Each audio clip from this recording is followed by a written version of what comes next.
Bismillahirrahmanirrahim. Assalamualaikum warahmatullahi wabarakatuh. Perkenalkan, nama saya Rianini Pusparianti.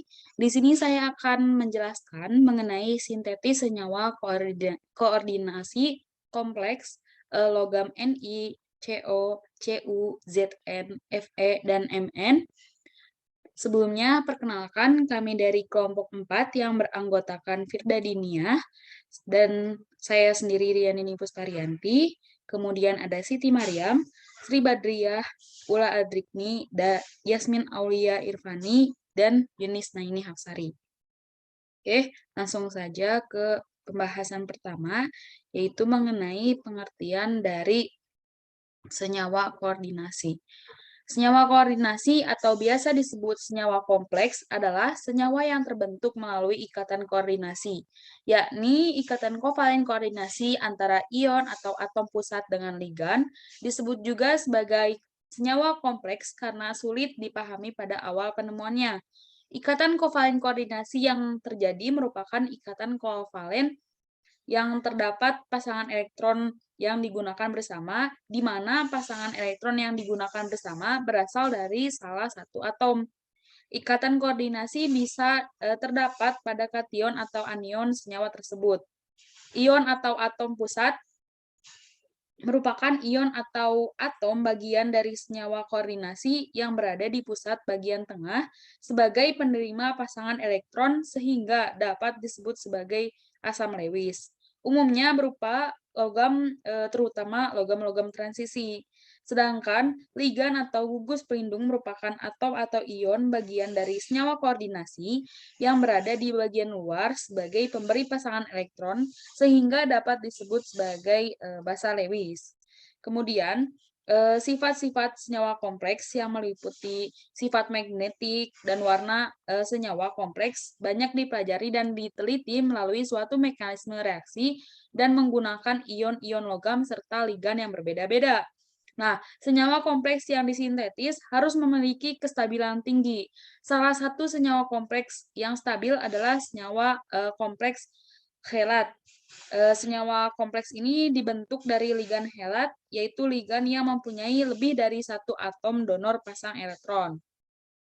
Nah, adapun ion kompleks ini terdiri dari bilangan koordinasi yang merupakan jumlah ligan yang terikat secara langsung pada atom pusat.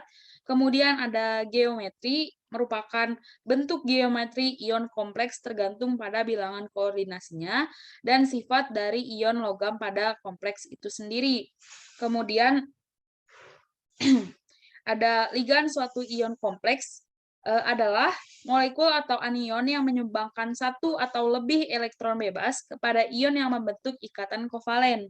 Ligan sendiri diklasifikasikan berdasarkan jumlah pasangan elektron bebas yang didonorkannya, yaitu monodentate yang mendonorkan satu pasang elektron, bidentat yang mendonorkan dua pasang elektron, dan polidentat yang mendonorkan lebih dari dua pasang elektron. Kemudian untuk materi selanjutnya akan dijelaskan oleh rekan saya. Sekian, terima kasih. Bismillahirrahmanirrahim. Assalamualaikum warahmatullahi wabarakatuh. Saya Firda Diniyah Ramawati. Sebagai pemateri kedua akan menjelaskan tentang sintesis senyawa kompleks dari nikel. Nah, yang pertama, nikel itu sendiri adalah unsur kimia metalik dalam tabel periodik yang memiliki simbol Ni dan nomor atom 28. Bentuk struktur kristalnya FCC dan juga bersifat magnetis. Nikel mempunyai sifat tahan karat. Nah, dalam keadaan murni, nikel bersifat lembek, tetapi jika dipadukan dengan besi, krom, dan logam lainnya, dapat membentuk baja tahan karat yang keras. Nah, perpaduan nikel, krom, dan besi menghasilkan baja tahan karat yang keras atau stainless steel yang banyak diaplikasikan pada peralatan dapur, serta komponen industri lainnya. Nah, adapun kegunaan nikel yaitu bahan galian nikel banyak fungsinya, salah satunya dalam pembuatan baja yang tahan karat. Bisa juga dipakai sebagai alat-alat laboratorium fisika dan kimia, serta banyak lagi fungsi lainnya sehingga menarik sekali untuk dikelola. Lalu selanjutnya adalah sintesis pembentukan senyawa nikel dimetil glioksima. Nah, nikel ini bereaksi dengan reagensia dimetilglioksima atau C4H8O2N2 yang menghasilkan endapan merah nikel dimetilglioksima dari larutan yang tepat basah dengan amonia atau larutan asam yang dibufferkan dengan natrium asetat. Nah, dimetilgioksim ialah suatu senyawa kimia yang digambarkan dengan rumus CH3 CNOH CNOH CH3. Nah, zat padat tidak berwarna ini adalah turunan dioksim dari keton diasetil. Nah, selanjutnya dimetilglioksim itu ditulis sebagai DMGH2 yang digunakan dalam analisis kimia palladium atau nikel. Kompleks koordinasinya menarik secara teoritis sebagai model untuk enzim dan sebagai katalis. Nah, untuk mengetahui kadar nikel dalam sintesis ini dapat dilakukan dengan metode gravimetrik. Tahap pengukuran pada metode ini adalah penimbangan.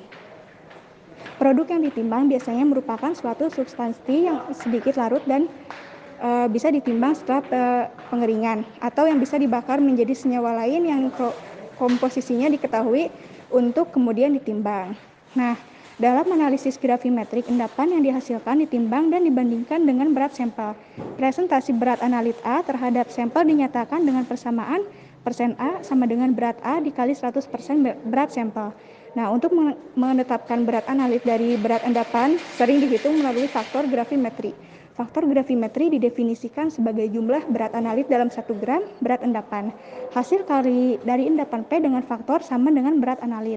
Nah, jadi berat analit A yaitu berat endapan P dikali faktor gravimetri, sehingga persen A sama dengan berat endapan P kali faktor gravimetri dikali 100% berat sampel. Selanjutnya, faktor gravimetri dapat dihitung bila rumus kimia analit dari endapan diketahui dengan tepat. Adapun langkah-langkah pembentukan nikel DMG yaitu: pertama, ambil sebanyak 7,5 ml nikel 1% dengan gelas ukur dan masukkan ke dalam labu Erlenmeyer. Panaskan pada penanggas air hingga suhu 700 derajat Celcius. Lalu ditambahkan 10 ml dimetilgioksim atau DMG ke dalam labu Erlenmeyer dan beri 2-3 tetes NH4OH. Kemudian panaskan selama 30 menit. Lalu saring endapan dan masukkan ke dalam oven dengan cawan porselen selama 30 menit dan di desikator selama 10 menit. Lalu timbang endapan hasil pemanasan 1 dan catat. Terakhir yaitu lakukan langkah pemanasan hingga dicapai berat endapan konstan. Nah, sekian sintesis senyawa nikel dimetilgioksima. Selanjutnya akan dilanjutkan oleh rekan saya. Bismillahirrahmanirrahim. Saya Sri Badrian, NIM 11920808068. Di sini saya akan membahas tentang sintesis senyawa kompleks dari CO, yaitu kobal merupakan unsur transisi dengan simbol Cu dan nomor atom 27 yang terletak pada golongan 9 pada periode keempat. Kobal merupakan logam metalik yang berwarna sedikit berkilauan dan keabu-abuan. Kobal selalu terdapat bergabung dengan nikel dan bisa juga dengan arsen. Sumber utama kobal adalah spesies yang merupakan sisa dalam pelaburan biji arsen dari NiCuPb. Selain itu, stabilitas dari ion kobal mempunyai kecenderungan menurut dari bilangan oksidasi tinggi menuju bilangan oksidasi rendah, dan terjadi peningkatan stabilitas tingkat oksidasi 2 relatif lebih tinggi dibandingkan tingkat oksidasi 3. Sesuai dengan deret unsur periode pertama Ti, V, Cr, Mn, dan Fe, terakhir Co. Tingkat oksidasi tertinggi dari ion kobal adalah V, dan sangat sedikit senyawa yang dikenal untuk senyawa ion kobal 3 banyak dijumpai dengan atom-atom donor, biasanya N, dan untuk ion kobal 1 biasanya dengan ligan-ligan V aseptor. Selanjutnya sintesis pembentukan senyawa kobal. Asitelacetonato sintesis senyawa kobal.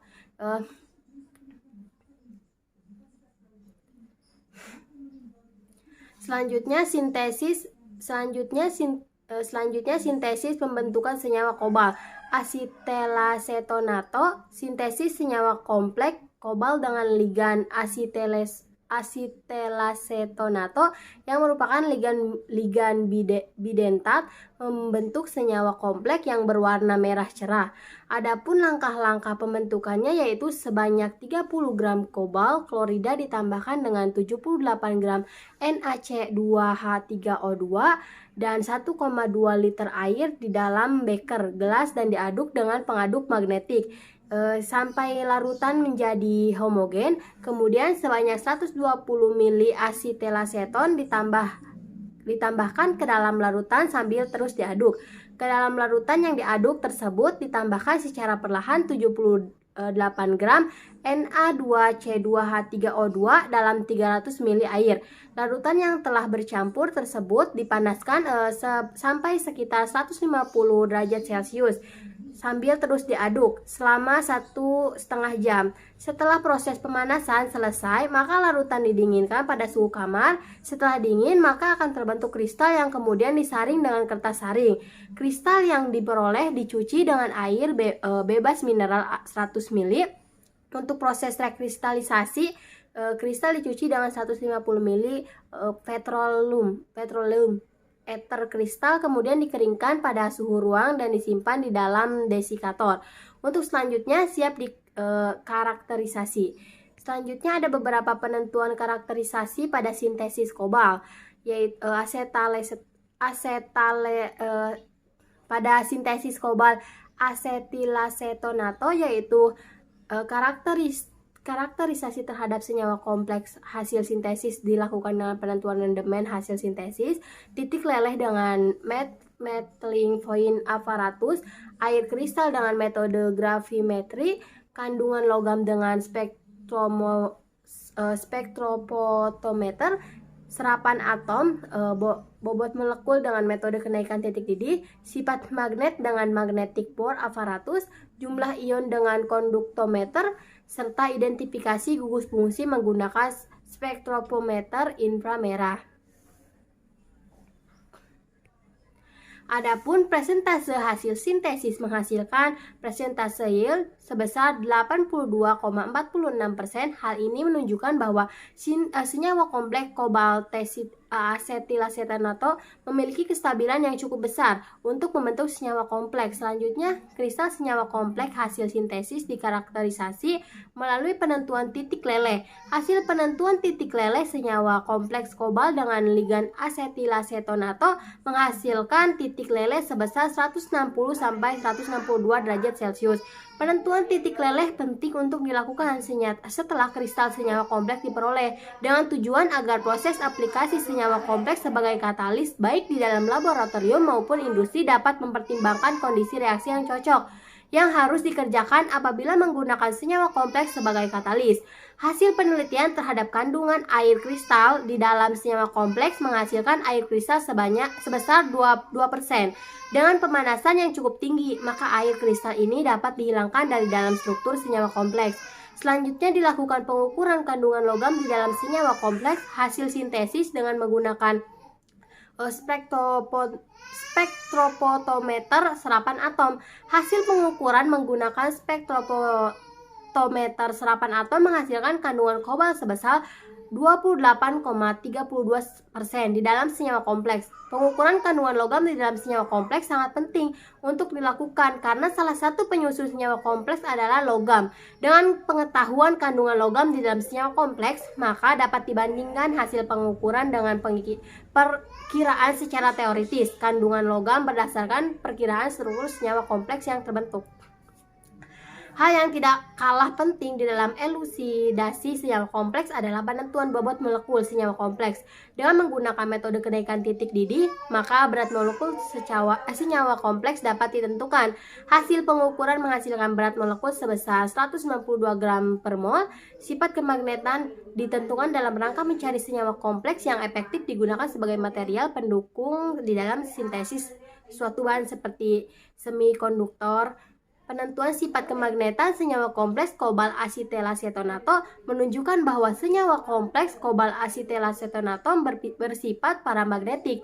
Sifat paramagnetik muncul di dalam senyawa kompleks karena logam yang digunakan yakni logam transisi memiliki orbital kosong yang diisi oleh elektron pada tingkat energi yang lebih tinggi dahulu baru kemudian berpasangan di tingkat orbital yang lebih rendah. Pengukuran sifat kemagnetan senyawa kompleks kobalt asetilacetonato dengan magnetic bore memberikan nilai 4,9 bm. Sedangkan pengukuran ion dengan konduktometer menunjukkan tak ada ion yang terkandung di dalam senyawa kompleks. Hasil sintesis hal ini menunjukkan bahwa senyawa kompleks yang terbentuk adalah netral dan tak bermuatan. Senyawa kompleks yang hasil sintesis kemudian diidentifikasi dengan menggunakan spektrofotometer inframerah seperti tersaji pada gambar. Nah, dari proses karakterisasi yang telah dilakukan, maka didapatkan unsur struktur senyawa kompleks hasil sintesis, yakni CO asetilacetonato 2H2O dengan struktur lengkap seperti tersaji pada gambar. Mungkin sekian dari penjelasan dari saya. Terima kasih. Baik, untuk selanjutnya yaitu ada sintesis senyawa kompleks dari Cu. Cu atau tembaga merupakan salah satu logam yang paling ringan dan juga paling aktif. Nah, Cu+ mengalami disproporsionasi secara spontan pada keadaan standar atau baku. Salah satu contoh senyawa dari Cu yaitu ada tembaga 2-sulfat yang memiliki banyak kegunaan di bidang industri, diantaranya untuk pembuatan campuran bordex atau sejenis fungisida. Selain itu, senyawa ini juga digunakan dalam penyepuhan dan pewarnaan tekstil serta sebagai bahan pengawet kayu. Kemudian, bentuk anhidrat ini juga digunakan untuk mendeteksi air dalam jumlah kelumit. Nah, tembaga sulfat juga dikenal sebagai vitriol biru. Pada sintesis senyawa kompleks ini digunakan senyawa kompleks tembaga 2 dengan ligan etilen diamin. Nah, sintesis senyawa ini juga telah banyak dilakukan dengan berbagai macam pasangan anion, antara lain yaitu sulfat dan juga monomerilonit. Nah, tembaga 2 dengan ligan yang mengandung atom nitrogen dapat membentuk kompleks dengan struktur yang bermacam-macam. Untuk senyawa kompleks tembaga 2 umumnya membentuk senyawa kompleks dengan bilangan koordinasi 4 dan juga 6 dengan geometri segi 4 planar atau oktahedral. Lalu sintesis kompleks tembaga 2 ini juga dapat dilakukan secara refluks maupun dengan cara pencampuran pada suhu kamar. Selanjutnya yaitu ada karakteristik elektronik tembaga 2 yang ditentukan dari konfigurasi elektronik 3D9 sehingga ion tembaga 2 ini mempunyai satu elektron yang tidak berpasangan dan mempunyai sifat paramagnetik. Dalam proses sintesis tembaga 2 dengan ligan etilen diamin ini, pelarut yang digunakan itu bervariasi seperti menggunakan aqueous, kemudian menggunakan benzen, etanol, butanol, serta pelarut yang lainnya. Nah, kemudian selanjutnya yaitu mekanisme. Nah, preparasi sampel dalam sintesis ini dilakukan dengan mereaksikan secara langsung larutan dengan mol MX2 yang mana X-nya itu merupakan NO3- dan juga BF4- dengan ligan etilen diamin berlebih. Kemudian diuapkan pada suhu kurang dari 100 derajat Celcius untuk lebih meningkatkan konsentrasinya selama 3 jam. Nah, padatan yang diperoleh kemudian disaring lalu dikeringkan dengan suhu ruangan. Nah, reaksi secara langsung ion tembaga 2 dengan ligan etilen diamin menghasilkan warna biru tua sesuai dengan warna kompleks dari tembaga 2 itu sendiri. Nah, ion tembaga 2 membentuk kompleks bis etilen diamin dengan bilangan koordinasi diketahui dari hasil pengukuran daya hantar listrik yang dapat mencerminkan sifat ionik serta jumlah ion-ion kompleks. Nah, mungkin itu saja yang dapat saya sampaikan. Terima kasih.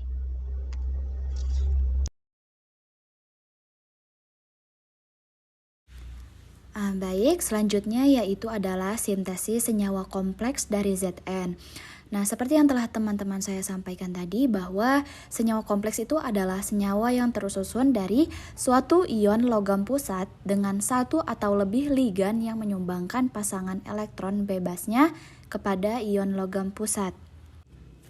Nah, nantinya donasi pasangan elektron dari ligan kepada ion logam pusat itu akan menghasilkan ikatan kovalen koordinasi sehingga senyawa kompleks dapat disebut pula sebagai senyawa koordinasi.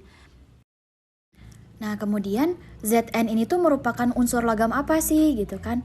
Zn ini merupakan salah satu unsur logam transisi yang dia itu memiliki nomor atom 30 dengan konfigurasi elektronnya itu adalah Ar4s2 3d10.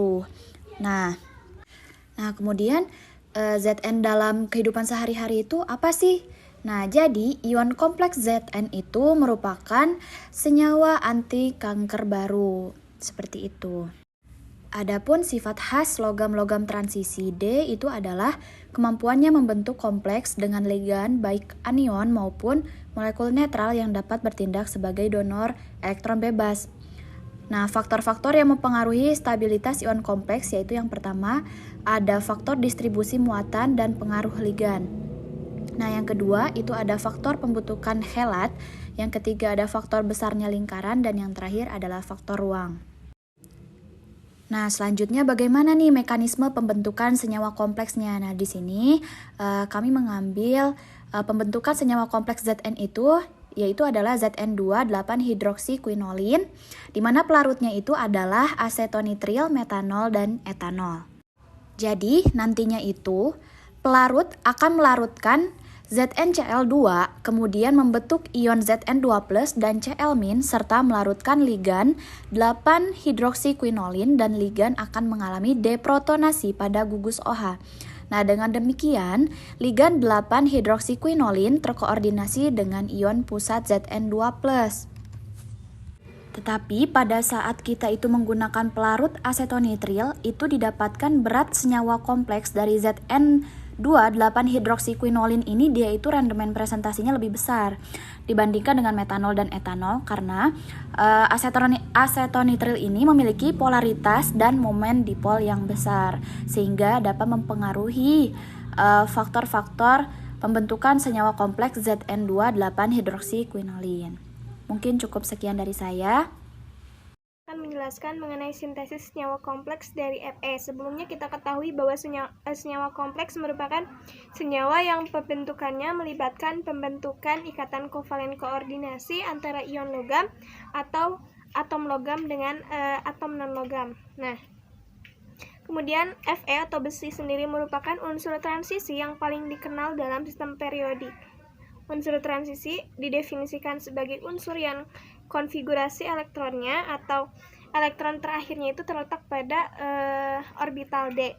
Nah, konfigurasi elektron terluar dari besi yaitu 3D6 4S2. Asam klorida encer melarutkan besi dan dihasilkannya garam-garam besi 2 dan gas hidrogen dengan reaksi Fe ditambah 2HCl menjadi Fe2 ditambah 2Cl-, Fe2 plus ditambah 2Cl- ditambah H2. Kemudian asam sulfat panas akan menghasilkan ion besi 3 dan belerang dioksida dengan persamaan reaksi 2Fe ditambah 3H2SO4 ditambah 6H menjadi 2Fe ditambah 3SO2 ditambah 6H2O. Kita ketahui bahwa besi ini membentuk 2 deret garam yang penting. Nah, yang pertama itu ada garam-garam besi 2 atau fero yang diturunkan dari besi 2 oksida atau FeO. Dalam larutan, kation-kation ini mengandung kation Fe2+ dan berwarna sedikit hijau. Kemudian ion-ion gabungan dan kompleks-kompleks sempit yang berwarna tua adalah juga umum. Kemudian ion besi 2 ini mudah dioksidasi menjadi besi 3, maka merupakan zat reduksi yang kuat. Kemudian yang kedua itu ada garam-garam besi 3 atau feri yang diturunkan dari oksida besi 3 atau F2O3. Nah, mereka itu lebih stabil dari garam besi 2. Dalam larutannya terdapat kation Fe3+ yang berwarna kuning muda. Jika mengandung klorida, maka warna itu akan menjadi kuat. Nah, zat-zat reduksi dapat mengubah ion-ion besi 3 menjadi besi 2. Kemudian Fe3 dapat membentuk kompleks yang stabil dengan ligan yang ikatan kovalen koordinasinya dengan oksigen halid dan pseudohalida dalam struktur helat seperti ion FeCN6 3-. Nah, kompleks Fe3 ini dapat membentuk kationik, anionik maupun molekuler. Suatu kompleks dikatakan labil jika ligannya dapat diganti dengan ligan lain secara cepat dan disebut inert jika pergantian ligannya berlangsung lambat. Kemudian Fe2 merupakan salah satu logam transisi yang menarik sebab memiliki konfigurasi elektron itu terluar D6. Nah, konfigurasi elektron Fe2 tersebut dapat membentuk senyawa kompleks dengan sifat magnetik yang berbeda tergantung pada kekuatan medan ligannya. Nah, medan ligan kuat menyebabkan kompleks Fe2 ini bersifat diamagnetik karena semua elektronnya berpasangan, spinnya rendah, sedangkan pada medan ligan lemah bersifat paramagnetik karena ada 4 elektron yang tidak berpasangan, dan spinnya tinggi.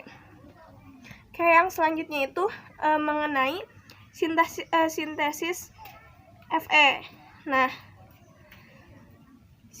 yang pertama itu sintesis Fe2 dari literatur yang saya dapatkan. Saya dapatkan sintesis Fe2 dengan ligannya itu methyl orange, di mana sintesis senyawa kompleks Fe2 methyl orange ini dilakukan dengan perbandingan mol antara logam Fe dengan methyl orange itu 1:3. Nah, perbandingan mol ini digunakan sebagai acuan penimbangan, kemudian selanjutnya dilarutkan ke dalam aqueous dan kemudian dicampur dan direflux. Filtrat, disaring, dan dicuci dengan etanol, dihasilkan senyawa kompleks Fe2 methyl orange berwarna hitam. Yang kedua itu ada sintesis senyawa kompleks Fe2 dengan ligan basa CYP DPCOPT. Nah, sintesis senyawa kompleks Fe2 ligan basa CYP DPCOPT ini sebelum dilakukan sintesis senyawa kompleks, jadi terlebih dahulu dilakukan sintesis ligan basa CYP DPCOPT, kemudian ligan basa CYP disintesis dari 1,5 diphenylcarbazone dan petoluidin dengan perbandingan molnya itu 1:1. Sintesis dilakukan menggunakan metode kondensasi dalam pelarut etanol. Kemudian hasil kristal ligan digunakan untuk sintesis senyawa kompleks dengan ion Fe2 dari garamor. Selanjutnya sintesis Fe3. Nah, dari literatur yang saya dapat, sintesis senyawa kompleks besi 3 dengan ligan penantrolin, di mana metode yang digunakan untuk sintesis senyawa kompleks Fe3 dengan ligan 1,10 phenantrolin dan anionnya itu CF3SO3- ialah metode pendesakan langsung, di mana pendesakan ini terjadi dalam temperatur ruang dan berlangsung yang ditandai dengan reaksi eksoterm serta perubahan warna menjadi coklat kehitaman. Nah, pendesakan ini terjadi karena ligan 1,10 phenantrolin memungkinkan terjadi pembentukan kompleks kelat dengan atom pusat besi 3 sehingga kompleksnya itu lebih stabil.